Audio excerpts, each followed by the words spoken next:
Everybody, welcome to my channel. 2 days to go na. 1 day to go. Independence Day na nakita ko yung Israeli. Nagkabit siya ng flag.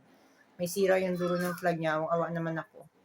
Ngayon, kahit hindi ako Israeli, magre-raise ako ng flag dyan sa bintana namin. Ito. Ligay ko sa bintana. And there. Happy Independence, Israel. Yan. Maganda yung flag nila. Dito kay kakabit. Sana hindi ilipad. Ilipad kaya? Magkaigi kaya? Testingin ko muna bago ko ikabit para hindi mapahiya. Dumating ako ng Israel. Gustong gusto ko yung kulay talaga ng flag na ito. Hindi siya masakit sa mata. Dalawa kami dito natutulog. Yung isa hindi dito palagi. Isa na uwi. Pero itataas ko ang flag dalawa. Kasi dalawa kami dito. Higay ko dyan. Ayan guys, gusot-gusot. Gusot-gusot dapat ito pinalansya. Dapat ang pagtitinda nito hindi ganito. Ayan ang gusot-gusot. Pero pwede na yan.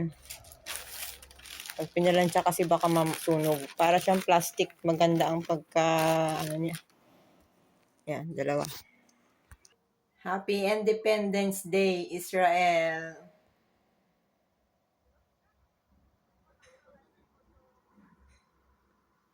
Wala, natutuwa lang ako. Alam niyo, kahit hindi ako Israeli, itinataas ko yung flag nila. Nasa bansa nila ako at mula nung tumuntong ako dito, bago ako tumuntong, kumidlat, umulan, bago kami makarating sa airport ng Naiya papunta rito, malalakas na kulog at kidlat. And then pagdating namin dito, 2 buwan pa lang nagliparan ang rocket. October 7, syempre na-experience namin hanggang sa Iran. Digmaan ng Iran at dito, palipad ng mga rocket. And then, yun, tinataas ko yung flag na yan. I raised the flag of Israel.